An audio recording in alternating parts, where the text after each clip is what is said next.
ಅದನ್ನ ನೀವು ಗಮನದಲ್ಲಿ ಇಟ್ಕೊಂಡು ಅದನ್ನು ಕಡಿಮೆ ಮಾಡಿ ಆ ಹೆಣ್ಣನ್ನು ದರದರನ್ನು ನೋಡಿ ಎಸಿದ್ಯಾ 2-3 ಬಾರಿ ನಾವುಗಳನ್ನೆಲ್ಲ ಹಾಕ್ತೀಯಾ, ಇದು ಯಾಕೋ ನನಗೆ ಇಷ್ಟ ಆಗಲಿಲ್ಲ, ಇದು ಬದಲಾಯಿಸಬಹುದಾಗಿತ್ತಲ್ಲ ಅಂತ ನನಗೆ ರಾಮಚಂದ್ರ ಹೇಳಿದ್ರು.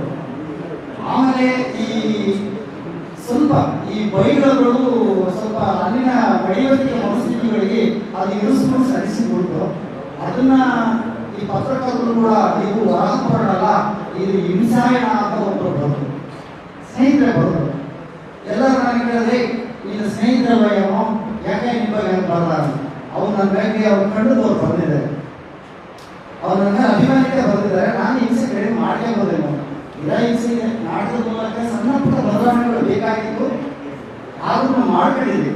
ಅಲ್ಲಿ ನಾಟಕವಾಗಿ ತೋರಿಸುವಾಗ ನಾಟಕಕ್ಕೆ ಕೂಡ ಒಂದು ಸ್ವಲ್ಪ ಬೇಕಲ್ವಾ, ವಸ್ತುಸ್ಥಿತಿ ಒಂದು ಸ್ವಲ್ಪ ಬದಲಾವಣೆ ಮಾಡ್ತಾರೆ. ಈಗ ಕೆಲವು ಪ್ರದರ್ಶನಗಳಲ್ಲಿ ಈ ರೀತಿ ವಿಮರ್ಶೆ ಬಂದದ್ದು ಯಾವ ಪ್ರದರ್ಶನ ನಿಮಗೆ ಹೆಚ್ಚು ಖುಷಿ ಕೊಟ್ಟು ಮತ್ತು ಯಾಕೆ? ಇದು ಸ್ವಲ್ಪ ಕಷ್ಟದ ಕೆಲಸ. ಬಟ್ಟೆ ಅನ್ನೋದು ಯಾವ ಬಟ್ಟೆ ಇಷ್ಟ ಎಲ್ಲ ಇಷ್ಟ ನನಗೆ.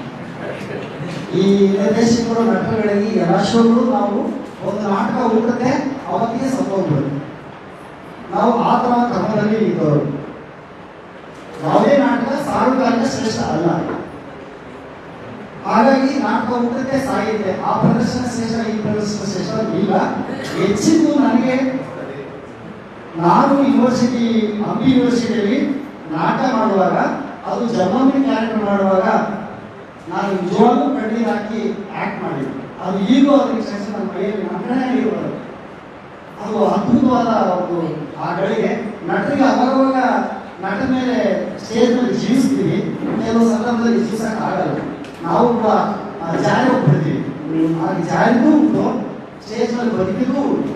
ಆದರೆ ಅದರಲ್ಲಿ ಹಂಪಿ ಯೂನಿವರ್ಸಿಟಿಯಲ್ಲಿ ಆಗಿರೋಂಥ ಅಂಕುಶ್ ದೊಡ್ಡಿಯಲ್ಲಿ ಜನ್ಮಾಂತರಿ ಕ್ಯಾರೆಕ್ಟರ್ ನಾನು ಪಾತ್ರ ಮಾಡುವಾಗ ನಾನು ರಿಯಲಿ ಹೋರಾಡಿ ಅದು ಆನಂದ ಪಟ್ಟೆ. ಆವಾಗ ನನಗೆ ಗಂಟು ನಾಯಕ ನಾನೇ ಒಂದು 5 ನಿಮಿಷ ಪ್ರದರ್ಶನ ಆಯಿತು, ಅದು ಮಾತ್ರ ಅದು ವೈಬ್ರೇಷನ್ ಆಯಿತು ನನಗೆ.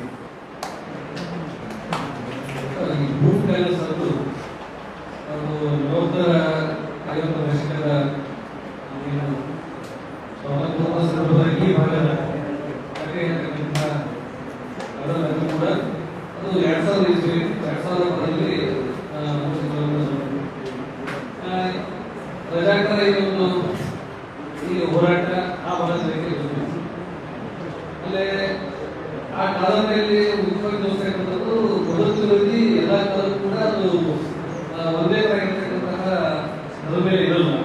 ಧರ್ಮಾತ್ಮಕವಾಗಿ ಹೋರಾಟಕ್ಕಂಥ ನೋಡುವ ಸ್ಥಿತಿ ಎಲ್ಲ ಕಾಲದಲ್ಲಿರ್ತಕ್ಕಂಥದ್ದು ಈ ಸಂದರ್ಭದಲ್ಲಿ ಗೊತ್ತಾಗ್ತಾ ಇದೆ. ಆ ಹಿನ್ನೆಲೆಯಲ್ಲಿ ಈ ನಾಟಕವನ್ನ ಆ ಭಾಗದ ಜನಕ್ಕೆ ಹೇಗೆ ರಚಿಸಿ ನಾವು ಪ್ರಯತ್ನ ಪಡ್ತೀವಿ ಅಂತ ಅರ್ಥ ಆಯ್ತಾ? ಯಾವೆಲ್ಲ ಬ್ರೀಚ್ ಅನ್ಕೊಂಡಿದ್ರು ಇಲ್ಲಿ ಆ ಒಂದು ಖಂಡಿತಲ್ಲ, ಅದನ್ನು ನೀವು ಹೇಗೆ ಸಾಧ್ಯತೆ ಮಾಡ್ತೀವಿ? ಊಟಗಾಲಿನ ಸದ್ದು ಜನಗಳಿಗೆ ತಲುಪಿಸೋದ್ರಲ್ಲಿ ಸರ್ ಎತ್ತಿರೋ ಪ್ರಶ್ನೆ ಕೆಲವು ಸಂದರ್ಭಗಳಲ್ಲಿ ತುಂಬಾನೇ ಕಷ್ಟ ಆಯಿತು. ನನಗೆ ಪ್ರಶ್ನೆ ಮಾಡಿದ್ರು, ಏನೋ ಅಲ್ಲಿ RSS ಕಾಣ್ತಾ ಇತ್ತು ಕಣೋ, ಅದು ಹಿಂದೂ ಪರವಾಗಿ ಅದು ಸಾಮರ್ಥ್ಯತೆ ಕಟ್ಕೊಡಕ್ ಆಗ್ತಿರಲಿಲ್ಲ, ಆ 1000 ಕ್ರೌರ್ಯ ಅಷ್ಟೊಂದು ತೋರಿಸ್ತಿದ್ಯಲ್ಲ ನೀನು, ತಪ್ಪಲ್ವ ನಾನು? ನೀನೇ ಒಬ್ಬ ಈ ಬ್ಯಾಲೆನ್ಸ್ ಆಗಿ ವ್ಯವಸ್ಥೆನ ನೀನು ಹೇಳ್ಕೊಡ್ಬೇಕಾಗಿದ್ದವನು, ಅದೇನೋ 1000 ಅಷ್ಟೊಂದು ವಿಕೃತಿ ಬರೆದಿದ್ದಾರನು.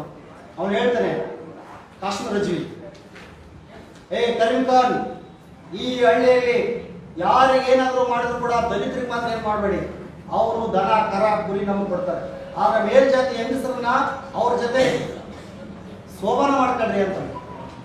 ನಾವು ನಡಿಬೇಕಾಗಿದ್ದು ಇನ್ನು ಮೇಲೆ ನೆಲದ ಮೇಲೆಲ್ಲ ಹೆಣಗಳ ಮೇಲೆ. ಕಾಶ್ಮೀರ ರಜ್ವಿ ಹೆಣ್ಣು ಮಕ್ಕಳ ಇಷ್ಟು ಹೀನಾಯವಾಗಿ ಆ ದೃಶ್ಯಗಳ ಕಟ್ಟಿಕೊಟ್ಟಿದ್ವಿ ಅಂತಂದ್ರೆ ನನಗೆ ಒಂಥರ ಬೇಜಾರಾಗುತ್ತೆ. ಬಲೋ ಬರತ್ ಮತ್ತೆ ಕೇಳೋ, ಬಲೋ ಬರತ್ ಮತ್ತೆ ಕೇಳೋ, ಅವನು ಅಲ್ಲಾಹು ಅಕ್ಬರ್ ಅವನಂತಿರ್ತಾರೆ, ಅಲ್ಲಾಹು ಅಕ್ಬರ್ ಬಲೋ ಬರತ್ ಮತ್ತೆ ಕೇಳು. ನೀವು ಅಲ್ವಾ ನೀ ಯಾಕೆ ಬಲವಂತ ಮಾಡ್ತಾ ಇದೀಯಾ? ಈಗ ಆಲ್ರೆಡಿ ಜೈ ಶ್ರೀರಾಮ್ ಅಂತ ಹೇಳುವಂತ ಕಾಲಘಟ್ಟದಲ್ಲಿ ಇದ್ದೀವಿ, ನೀನು ಮತ್ತೆ ಯಾಕೆ ಹಿಂಸೆಯನ್ನು ಪ್ರದರ್ಶಿಸ್ತಾ ಇದೆಯಾ ಅಂದಾಗ ನಾನು ಕೂಡ ಆ ಶೋಗಳನ್ನ ಕಡಿಮೆ ಮಾಡುವಂತ ಬಂದ್ಬಿಟ್ಟೆ. ನನಗೂ ಒಂಥರ ಗಿಲ್ಟ್ ಫೀಲ್ ಆಯ್ತು. ನಾಟಕ ಮಾಡುವಾಗ ನಾನು ಕೇಳಿದೆ ಜಪಾನ್ ಸರ್ಗೆ, ಸರ್ ಇದೇ ಅಂಕುಶ್ ಬಿಡ್ರಿ ಅಶ್ಲೀಲ ಪದಗಳೆಲ್ಲ ಇರ್ತವೆ ಅದೇನು ಮಾಡೋದು ನಾನು? ಸಿದ್ದರಾಮು, ಅಶ್ಲೀಲ ಪದ ಇಲ್ಲ ಅಂದ್ರೆ ಅದು ಅಂಕುಶ್ ಬಿಡ್ರಿ ನಾಟಕನೇ ಅಲ್ಲ. ಹೌದಾ ಸರ್? ಅವ್ರ ಅನುಮತಿ ಕೊಟ್ಟ ಮೇಲೆ ನಾವೇನು ಮಾಡೋಕ್ಕಾಗಿಲ್ಲ ಸರ್. ಇದು ಊಟಗಾಲಿನ ಸಭೆಯಲ್ಲಿ ಕೆಲವೊಂದು ಹಿಂದೂ ಮುಸ್ಲಿಂ ತಾರಕಕ್ಕೆ ಹೋಗುವಂಥ ವಿಷಯಗಳಿದೆಯಲ್ಲ ಸರ್, ಏನು ಮಾಡೋಣ? ಅದು ಏನು ಮಾಡೋಕ್ಕಾಗಲ್ಲ. ಅಲ್ಲಿನ ಕಮ್ಯುನಿಸ್ಟರು ಹಾಗೆ ಇದ್ರು, ಆಗಿನ ಕಾಂಗ್ರೆಸ್ನವ್ರು ಹಾಗೆ ಇದ್ರು, ಆರ್ಯ ಸಮಾಜದವ್ರು ಆಗಿದ್ರು. ಅವರೊಳಗಡೆ ಭಿನ್ನಾಭಿಪ್ರಾಯ ಇರೋದ್ರೆ ನಾವೀಗಾಗಿದ್ದು, ನಮ್ಮೊಳಗಡೆ ಐಕ್ಯತೆ ಇರಲಿಲ್ಲ. ಅವರು ಮೆರೆದು ನಿಜಾಮು ಒಂದು ದಾರಿ ಆದರೆ ಕಾಶಿ ರಜೀವ್ ಇನ್ನೊಂದು ದಾರಿ. ಹಾಗಾಗಿ ಅದು ಹಿಂಸೆ ಇದ್ದದ್ದು ಸತ್ಯ, ನಡೆದದ್ದು ಸತ್ಯ. ನಮಗೂ ನಮ್ಮ ದೊಡ್ಡಪ್ಪನವ್ರು ಹೇಳ್ತಾ ಇದ್ರು, ಆ ರಜಾಕರು ಬಂದ್ರೆ ಮನೆಗೆ ಎದುರಿಸಿನೆಲ್ಲ ಬಿಟ್ಟು ಗಡಿಸಿನೆಲ್ಲ ಉಳಿದ್ಬಿಡ್ತಿದ್ರು.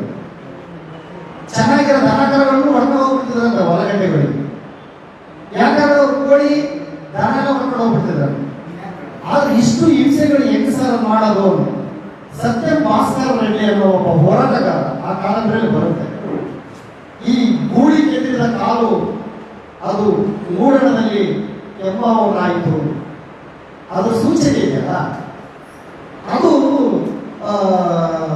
ಸಮಸಮಾಜದ ಆಶೆ, ಕ್ರಾಂತಿಯ ಆಶೆ, ಬೆಳವಣಿಗೆ ಆಶೆ ಅನ್ನೋ ಕಾರಣಕ್ಕೋಸ್ಕರ ಅದನ್ನ ನಾನು ಡಿಸ್ಕಷನ್ ಮಾಡಿದಾಗ ಸರ್ ಹೇಳಿದ್ರು.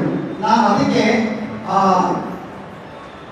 ಊಟಗಾಲಿನ ಸಭೆಯಲ್ಲಿ ಕೊನೆಯಲ್ಲಿ ಮಾಸು ಹೇಳ್ತಾನೆ, ಗಂಡ ಹೆಂಡತಿ ಮಾತಾಡ್ತಾರೆ, ನನ್ನ ಚೋಮ ತಂದೆ ತಾಯಿಗಳು, ಅಯ್ಯೋ ಈ ಅಮಾಸೆ ಹೋಗ್ಲಿ ಅಂತಂದ್ರೆ ಆ ಅಮಾಸೆ ಬರಟಿಗೆ ಇನ್ನೊಂದು ಗಂಧ ಆಯ್ತು, ಈ ಅಮಾಸೆ ಹೋಗಲಿಕ್ಕೆ ಇನ್ನೊಂದು ಅಮಾಸೆ ಜುಟ್ಟು ಮಗು ಜುಟ್ಟು ತೆಗೆಯಕ್ಕಾಗಲೇ ಇಲ್ಲ.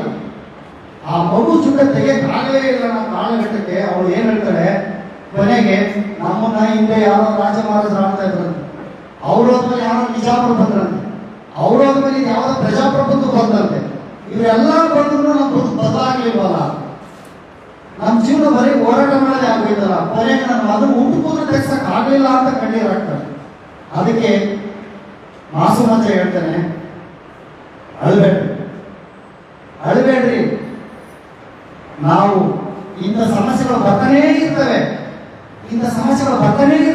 ನಾವು ಓಡಿಸ್ತಾನೇ ಇರ್ಬೇಕು. ಇಂಥ ಸಮಸ್ಯೆ ಬರ್ತಾನೇ ಇರ್ತವೆ, ನಾವು ಓಡಿಸ್ತಾನೇ ಇರ್ಬೇಕು ಅನ್ನೋಂಥ ಸಂದೇಶ ಆ ನಾಟಕದಲ್ಲಿ ಕೊಡ್ತೀವಿ.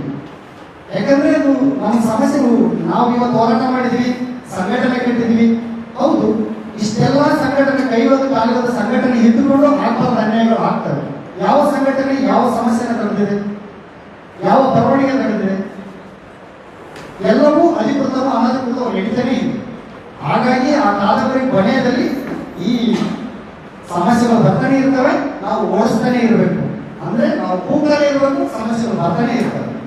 ಅಲ್ಲಿಗೆ ಆ ಕಳ ಸಮುದಾಯದ ಅಲ್ಲಿ ಕೂಡ ಒಂದು ಮಡಿವಾಳ ಸಮುದಾಯದ ನೋವನ್ನ ಅಲ್ಲಿ ಹೇಳಕ್ಕೆ ಪ್ರಯತ್ನ ಪಟ್ಟಿದ್ವಿ. ಆ ಜನಗಳಿಗೆ ತಲುಪಿದೆ ಕೂಡ.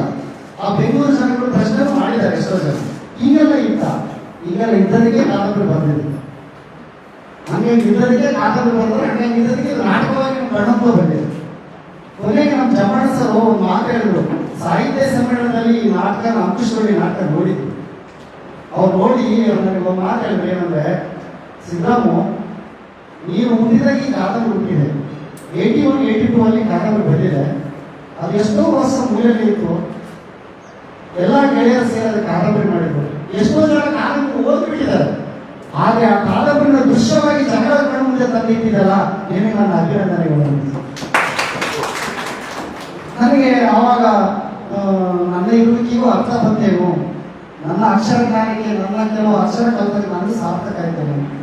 ಇಂಥ ವ್ಯಕ್ತಿ ಎಷ್ಟು ಜನ ಕೈ ಸಿಕ್ಕಿದ್ದಾರೆ, ಎಷ್ಟು ಜನ ಬಳಸ್ಕೊಂಡಿದ್ದಾರೆ, ಎಷ್ಟು ಜನ ಬದುಕಿನಲ್ಲಿ ಆರಾಧಿಸ್ತಾ ಇದ್ದಾರೆ. ಈ ಯುವ ಬರಹಗಾರರ ಕೈಗಳಿಗೆ ತಾಕತ್ತು ಬರಬೇಕಾಗಿದೆ. ನಾವು ಯಾವ ಬಡಿಗಟ್ಟಿಗೆ ಯಾರು ನಮೂಸವಾಗಿ ಬರವಣಿಗೆ ಮಾಡಬೇಕಾಗತ್ತೇ ಇಲ್ಲ. ಯಾವ ಕಾಲಘಟ್ಟಕ್ಕಾದ್ರೂ ಜಂಬಣ್ಣ ಅಂತವ್ರು ಎಲ್ಲ ಕಾಲಕ್ಕೂ ಮಾಡಿಕೆ ಹೊಡೆಯುವ ಬೀಜಗಳೇ ಜಂಬಣ್ಣವರು. ಅವರ ಬೀಜಗಳು ನಾವೆಲ್ಲ. ನನ್ನ ಪರಿಕಲ್ಪನೆ ಮಾಡ್ಕೊಂಡದ್ದು, ನಾನು ಅನಿಸಿದ್ದು ನನಗೆ ಹೇಳ್ತಾ ಇದ್ದೆ. ಯಾಕಂದ್ರೆ ಎಷ್ಟೋ ಜನ ಎಸ್ಕೇಪ್ ಆಗ್ತಾ ಇದ್ದಾರೆ. ಆ ಎಸ್ಕೇಪ್ ಆಗಂತ ಕೃತಿಗಳು ಬರಲೇಬೇಡಿ, ನಿರಾಳದವ್ರು ಬರಲಿ. ನೋಡಿ, ಇವತ್ತಿಗೂ ನಾವೆಲ್ಲರೂ ಚರ್ಚೆ ಮಾಡ್ಕೊಡ್ತಾ ಇದ್ದೇವೆ. ಅವ್ರ ವಿಷಯಗಳು ಚರ್ಚೆ ಪಡ್ತೀವಿ ಅಂದ್ರೆ ನಾನೆಲ್ಲ ನನ್ನ ತಲೆಮಾರು ಹೋಗ್ಬಿಟ್ಟು ಜಪಾನಿಸಲು ಚರ್ಚೆಗೆ ಆಗ್ತಾ ಇದೆ. ಅಂತ ಕೃತಿಗಳು ಮಾಡಿರೋದ್ರಿಂದ ಮಾತುಗಳು ಅಗತ್ಯ ಇದೆ.